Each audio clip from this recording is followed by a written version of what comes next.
Hello and welcome. I'm Sima Katauka and you're watching the World Report on NewsX World. Let's take a look at the top headlines of this hour. According to Ukrainian regional officials, Russia has launched an overnight drone attack on Ukraine's Odesa region. Reports show attack has injured 4 people, including 3 children. Ukrainian President Volodymyr Zelenskyy says Kyiv is discussing possible U.S. troop presence with Washington as security guarantees. He has also signaled readiness to meet Russian President Vladimir Putin in any format to end the war. Thailand has released 18 Cambodian soldiers detained since July under a renewed ceasefire agreed over the weekend, ending 20 days of border fighting as the truce holds. Cambodian officials Meli Socheta said the soldiers were handed over after 155 days in custody, while Thailand said they were treated under international humanitarian law.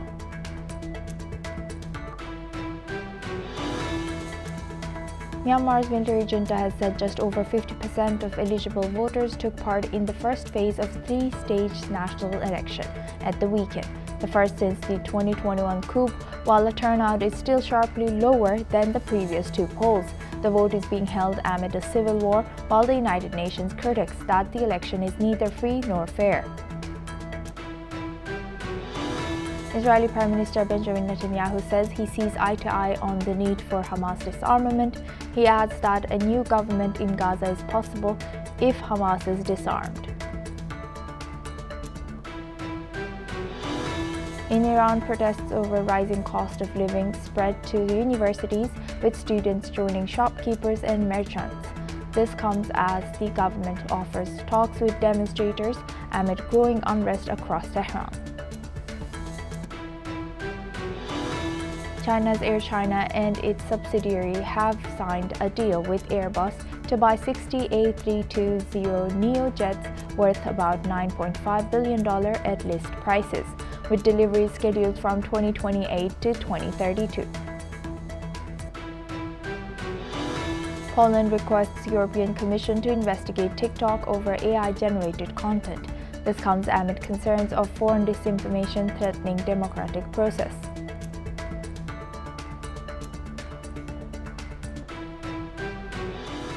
Now for this hour, we start with Asia. Cambodian and Thai authorities have confirmed that Thailand has released 18 Cambodian soldiers detained since July, following a renewed ceasefire agreement between the 2 countries. The ceasefire took effect on 27 December, ended on 20 days of fighting that killed at least 101 people and displaced over 500,000, involving fighter jets, rockets, fire and artillery exchanges. The soldiers were initially scheduled for return on 30th December, but Thailand delayed, citing alleged ceasefire breaches, which Cambodia has denied. Cambodian officials confirmed the soldiers were handed over at a border checkpoint. Thailand says the detainees were treated according to international humanitarian law during their custody. Now for this discussion, we welcome retired Major General and Dr. Rajan Kochhar. He's an international relations and defense expert, joins us live from New Delhi. Thank you very much, Major General and Dr. Kochhar, for joining us once again. Good to see you. Now, looking at this, Cambodia and Thailand's, although the ceasefire is holding, the delay that has occurred for the POWs, exchange of POWs, and also the ongoing blaming on each other for the violation. So how do you analyze the situation between them right now? Thank you very much. Thank you. Important discussion in the morning.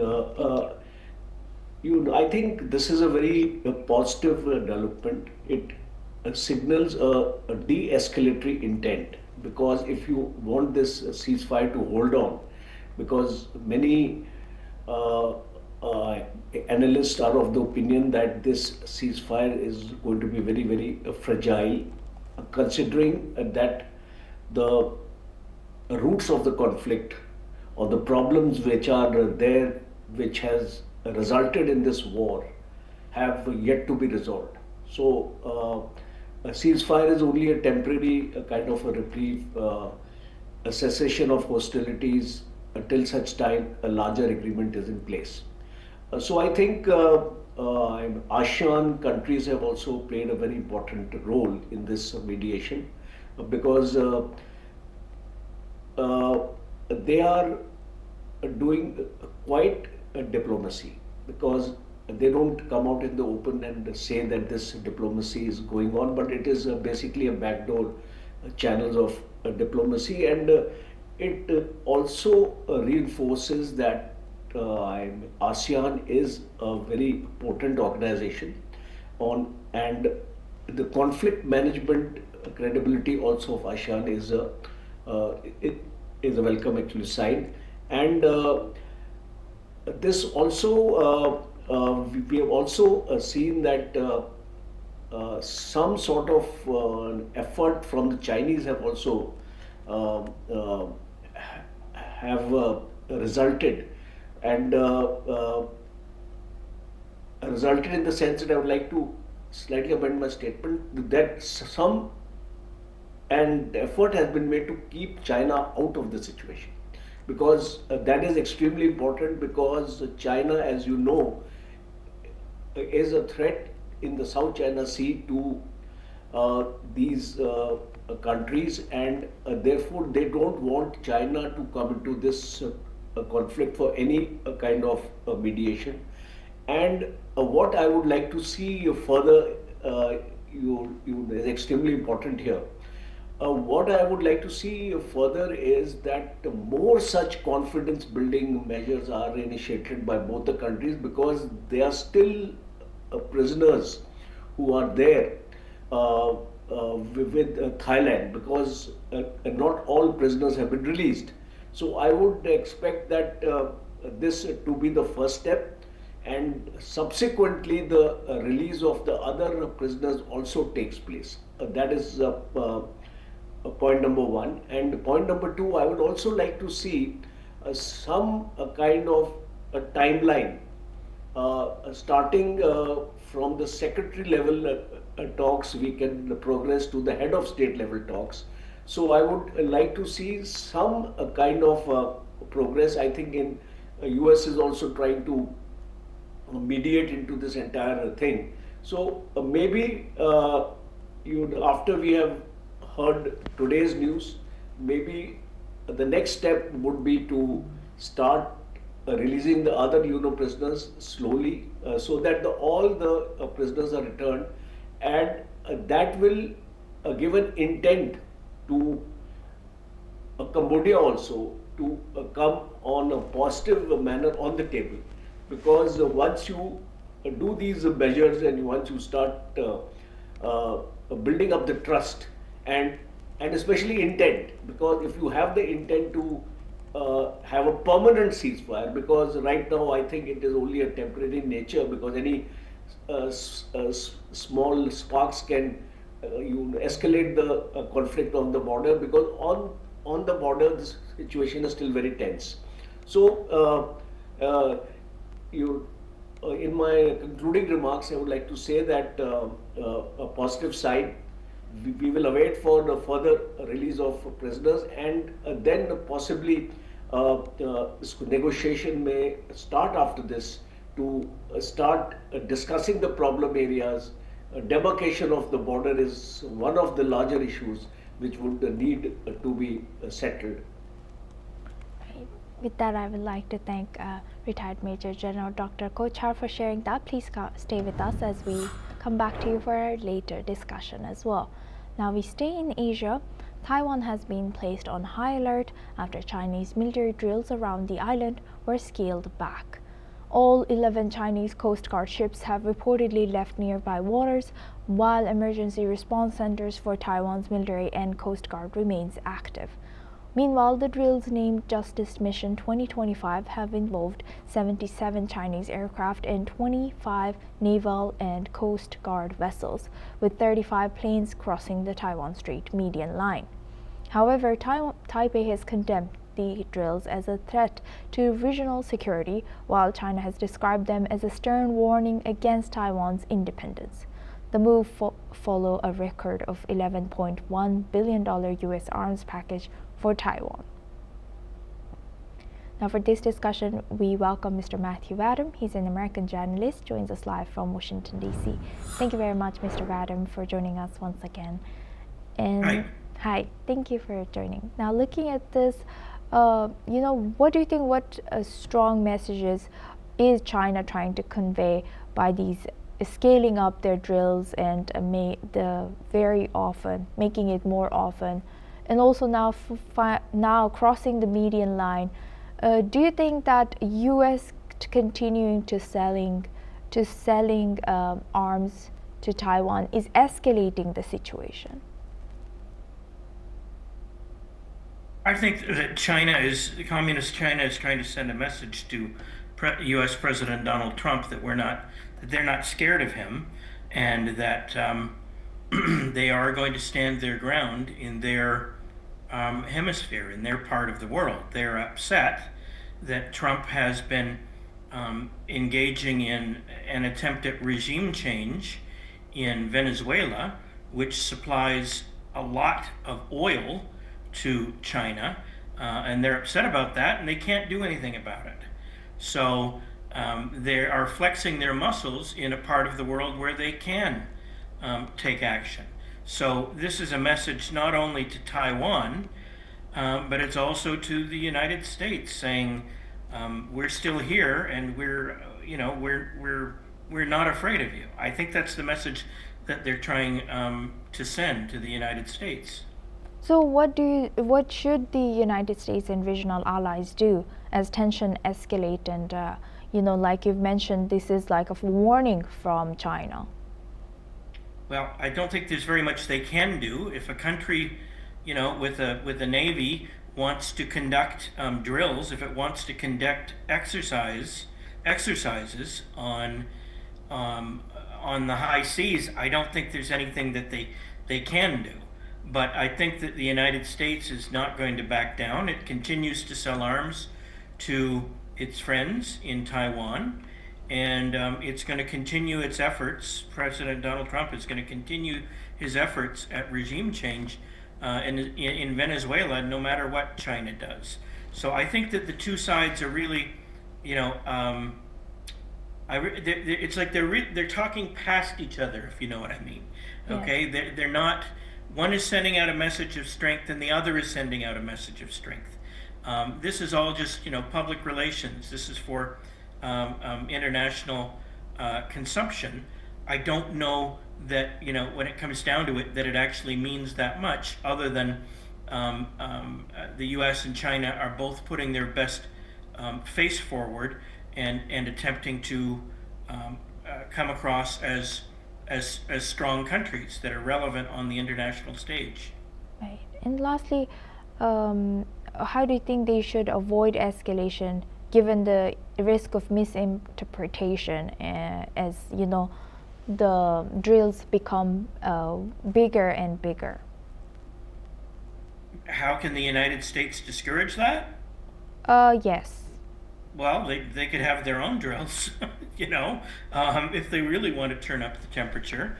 They could start having, the U.S. Navy do passes of the Chinese Navy, drop in on them and get up close and take a look. They could send planes up to interact with other planes. I'm not saying that they'd attack each other, but I'm just saying they could have, engage in an escalating battle of conducting shows of force, to show that they're serious about defending their interests in the world. Thank you for highlighting that, Mr. Vadum. Please stay with us as we come back to you for our next discussion as well. Now we move on. The U.S. Department of Justice has said that Walt Disney has agreed to pay $10 million civil penalty as the part of a settlement to resolve allegations, as it has violated child privacy laws in some videos uploaded on YouTube. A Justice Department complaint alleges that Disney Worldwide Services and Disney Entertainment Operations did not correctly mark certain videos uploaded to YouTube as made for kids, allowing Disney and its partners to gather personal data from children under the age of 13 and using it for targeted advertising.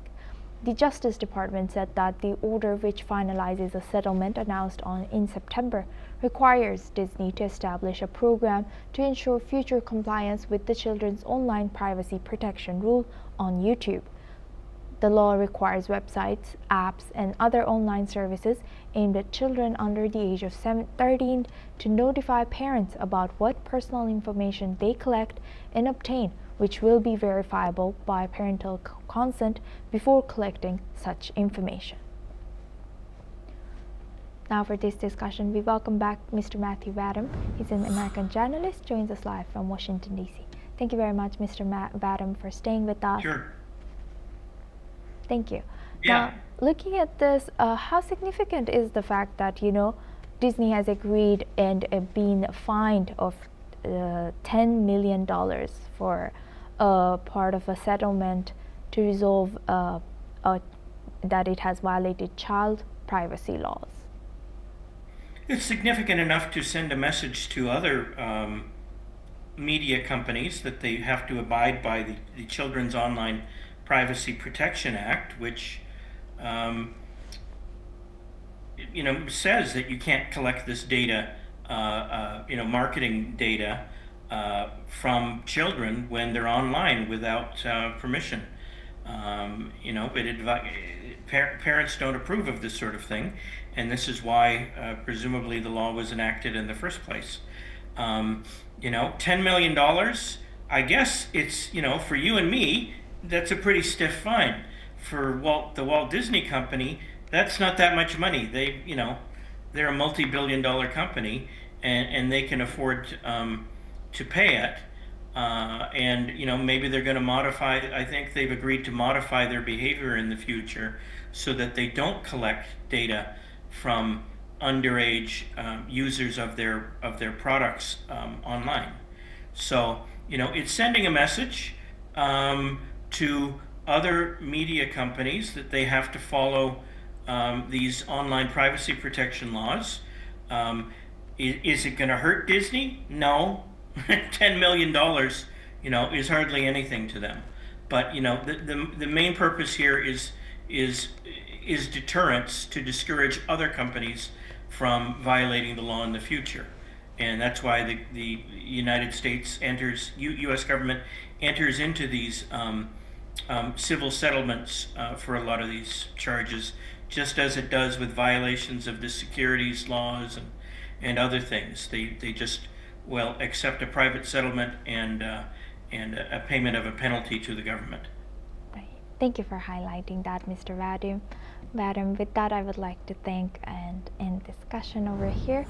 But now we move the focus on to Europe. An overnight Russian drone attack has killed 4 people, including 3 children, in Ukraine's Odesa. This comes as Ukrainian President Volodymyr Zelenskyy has stated that he's in talks with U.S. leaders about the possibility of American troops deploying to Ukraine as part of security guarantees amid ongoing efforts to end the war with Russia. Meanwhile, Russian Chief of General Staff Valery Gerasimov has said that Russian forces are advancing into Ukrainian defenses as President Vladimir Putin orders expansion of a buffer zone in Ukraine's Sumy and Kharkiv regions in 2026. Gerasimov has inspected the North Troop Grouping and held a meeting at a command post, the North Grouping, formed in early 2024, that has been operating in northeastern Ukraine, pushing back Ukrainian forces and positioning for further advances along the border. The move comes as Russia seeks to strengthen its hold in strategic areas and maintain pressure on Ukrainian defenses. Now we welcome back retired Major General Dr. Rajan Kochhar. He's an international relations and defense expert, joins us live from New Delhi. Thank you very much, Major General Doctor, for staying with us. Now, what's the strategy that Russia is could be using, or Russia's motive here in announcing that the the troop presence which they are advancing once again, according to their, of course, reports. And then their general staff, he has said that their forces will be advancing into more defense, into more into Ukrainian territory now. Thank you. This is a significant development because it's part of the overall strategy of Putin to secure a territorial security depth, and you can call it a strategic depth also, because what happens is, why do you need a buffer zone? First of all, we have to understand this, that why this expansion of the buffer zone is being talked about. Because it fits into the strategic scenario of the Russians, that they want a buffer, or they want a kind of an area which protects them from any future attacks or any future offensive which Ukraine may plan with the support of the Western countries. So security aspect is extremely important. So I think Putin is not in a hurry to do the ceasefire, as I understand, because Zelenskyy is also hedging the issue. Territorial sovereignty is being talked about. I don't think what Zelenskyy wants, Russia will actually give in, because we always have to remember a negotiator who is speaking from a position of strength will always be on the ascendancy, and a person who is speaking from a position of weakness, he will have to give in. So I don't think this war is going to end too soon. Unfortunately, we are getting into 2026 now. A new year is there, and the attrition warfare is increasing on the part of Russia, including Odesa, as we heard that there have been attacks. There have been previous attacks also on Odesa. The energy centers are being targeted, the power centers are being targeted, the logistic areas are being targeted. The railway line, more than 10,000 kilometers of railway line has been affected or has been damaged by the Russians. And we see also ground offensive, in spite of the winters also coming in. There is a limited ground offensive also taking place in areas like Kharkiv, which have not yet fully fallen to the Russians. The still resistance is being shown by the Ukrainians. But what is happening in the larger context, we must understand that President Donald Trump, he wants to put an end to the conflict because he wants to add another feather in his cap, that he has been able to stop another conflict. He has been claiming in a number of areas. Cambodia, Thailand was one issue. Unfortunately, it flopped. India, Pakistan also it flopped. And other areas also, Gaza also, there is a problem with Hamas. Hamas is not laying down his arms. So there are many areas. It's not a simple solution that you make an announcement that I've stopped the war and the war stops. There are other linkages and ramifications. And coming back to the Ukrainian conflict, as of now, I don't see any de-escalation on the part of the Russians, because they're going to press further. Yes. There may come a time, not in the near future, I foresee maybe after 8 to 10 months, where Ukraine may be forced to accept the ground realities or the ground position of the Russian troops. And that is why this expansion is going on, because Putin senses an opportunity now that he will not get this opportunity again, the way his forces are poised and are furthering up the expansion. Yes. And the resistance from the Ukrainian army is also not forthcoming to that extent that they can stop the Russians. and with pressure from Trump, because he may not support this war for long. He may close the tap of the arms and ammunition which is coming into Ukraine, and the European Union is not going to be of much use to Zelenskyy. He is being led to a garden path by them, because they don't have the kind of resources in terms of military equipment to help Ukraine. So ultimately, in my ultimate analysis, I feel that Putin is in absolutely no hurry to stop this war. He wants to expand his region of influence, and he will speak from a position of strength whenever the negotiations take place. Right.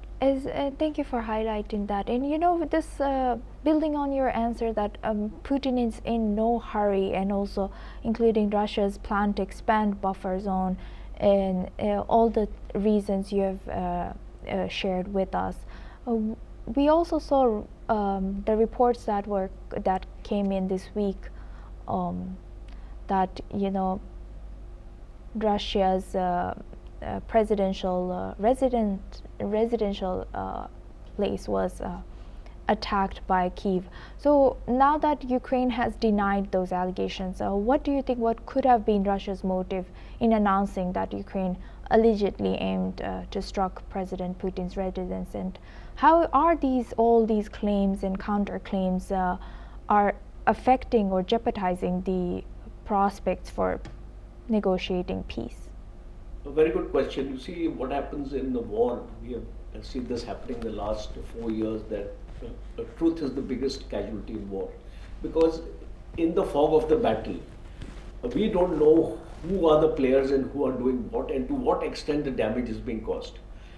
We have heard a lot of reports earlier that Putin was not well and he was having cancer and things like that. This kind of a propaganda was going on earlier also.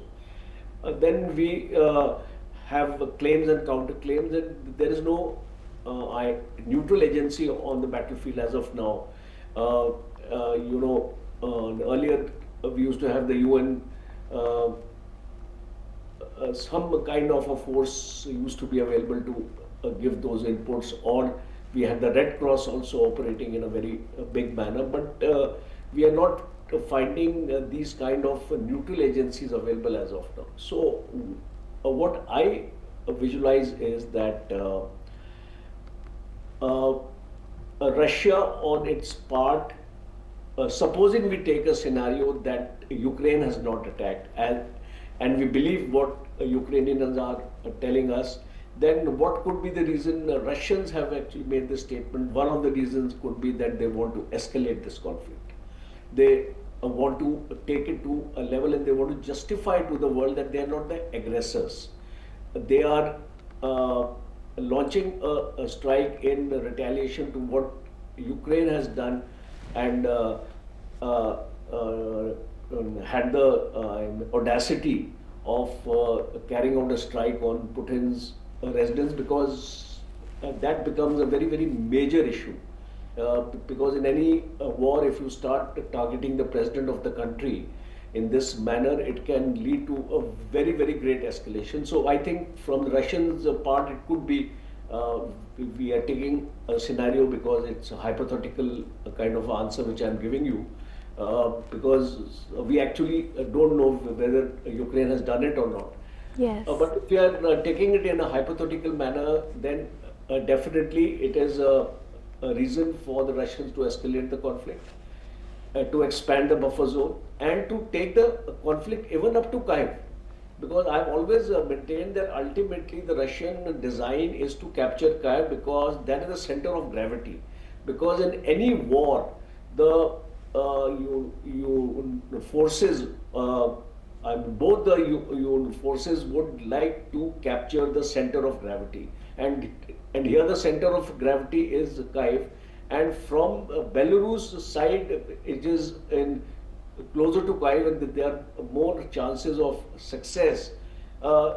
Supposing this war does not end in a couple of months, I have a fear that there would be another attempt, because Russians, if you remember, they tried in the initial part of the war to attack Kyiv, and they came up to the airfield also, but they couldn't succeed due to the air defense and other measures of the Ukrainians. But now, since the Ukrainians are very, very weak and they are not relenting to a ceasefire, we may see a possibility of a ground launch attack and a missile sort of attack from the Belarus side, where the Russian formations are already stationed there, because Belarus is a very friendly nation as far as the Russians are concerned, and they have a military presence there. So Yes. We can definitely see Major at General. a later Yeah. stage something like that happening.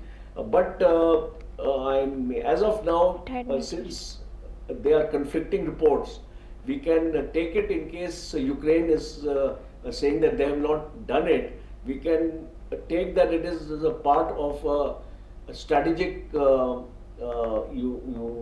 initiative or a method for the Russians to escalate this war further. Thank you very much. With that, I would like to thank retired Major General Dr. Rajan Kochhar for joining us today and sharing that insight throughout our news. Thank you very much. Now we move on to tech news. NVIDIA is reported to be in advanced talks to acquire Israel-based AI startup AI21 Labs for up to $3 billion. The company was valued at $1.4 billion in a 2023 funding round, with NVIDIA and Google among its investors. The deal is believed to be driven by a talent grab, with around 200 employees holding advanced degrees and expertise in artificial intelligence. Meanwhile, NVIDIA is also planning a major expansion in Israel with a new research and development campus in Kiryat Tivon. It is expected to accommodate up to 10,000 employees across 160,000 square meters of office space, with construction set to start in 2027.